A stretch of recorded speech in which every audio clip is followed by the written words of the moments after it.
stand part of the schedules. I call David Clendon. Thank you, Mr Chair, and I'm pleased to take time to make a few comments about science and innovation, in part to reflect on the importance of science and innovation, both historically in the present and, all being well, into the future. So we know that the New Zealand economy, the Pākehā, the European economy, was first established on an extraction model, a very basic extractive economy, and we know the member for Tauranga might choose to return us to that unhappy situation. Most of us, though, would like to see the future development of a modern economy. New Zealand's pastoral economy, our manufacturing, our wealth as we have it as a country, to a large extent has been built on a very positive collaboration between public sector science, private sector innovation, entrepreneurship and capital, and that has served us very well historically. Institutions like DSIR, like the old MAF, Ministry of Ag and Fish, who contributed a great deal to the creation and the success of the pastoral industry. We know we've had some extraordinary innovators, the Hamilton jet, the electric fence, all of these remarkable New Zealand-based innovations and creations. More recently, Fisher Paykel with their medical appliances, companies like Buckley Systems, relying on good basic science, good engineering and some entrepreneurship and selling into a very difficult market. So it's important that we continue to base our economy on science and innovation, more so than ever perhaps, because we know that despite the protestations of some, we cannot and will not build a rich and prosperous economy trying to increase the export of high-volume, low-value goods.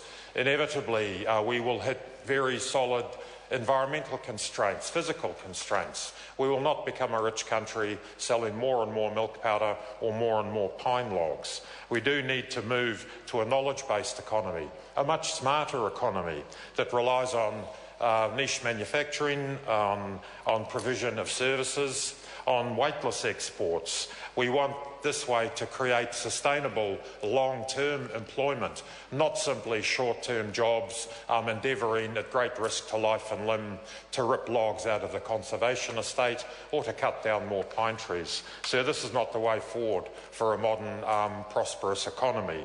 We have a very low productivity economy, a low wage economy, and the smart application of good scientific research, innovative thinking, creative thinking can break us out of that downward spiral, which we have been on for several decades, it has to be said.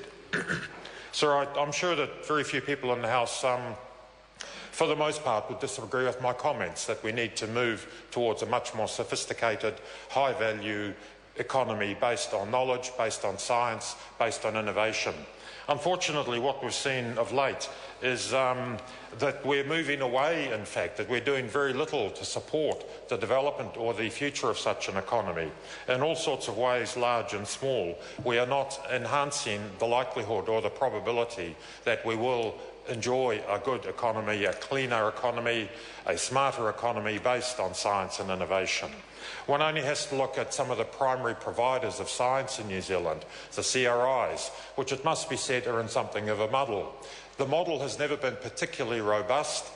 We know that CRIs since day one have had to commit far too much of their time and energy to chasing short-term funding.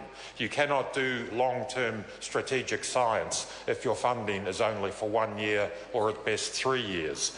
We've seen the shambles that has evolved from the proposed restructuring of ag research, the loss of a significant part of the scientific capacity. We've seen objections from the farming community who know that the science that is being done on their behalf has to be done close to where they live. I am a person, despite a number of comments from some of our National Party commentators this afternoon, I actually live in a provincial area, as does my colleague here, from the bustling metropolis of the Tauranga Valley. So we understand very well the challenges in the primary sector. advances in that sector will not be about volume, they'll be about adding value, smart processing, and we do have some very good examples, and we think of what Barkers have done in Canterbury. They've created some really high-value products based on R&D and some very hard work and local high-quality product. So the CRIs are not in good shape. The university, morale at the universities is as low as I have ever seen it in 20-odd years of association with the tertiary sector. Most people... Mr Chair, thank you. Mr Chair. The Honourable Stephen Joyce. Mr Chair, just wanted to make a few comments on the matters the member has raised.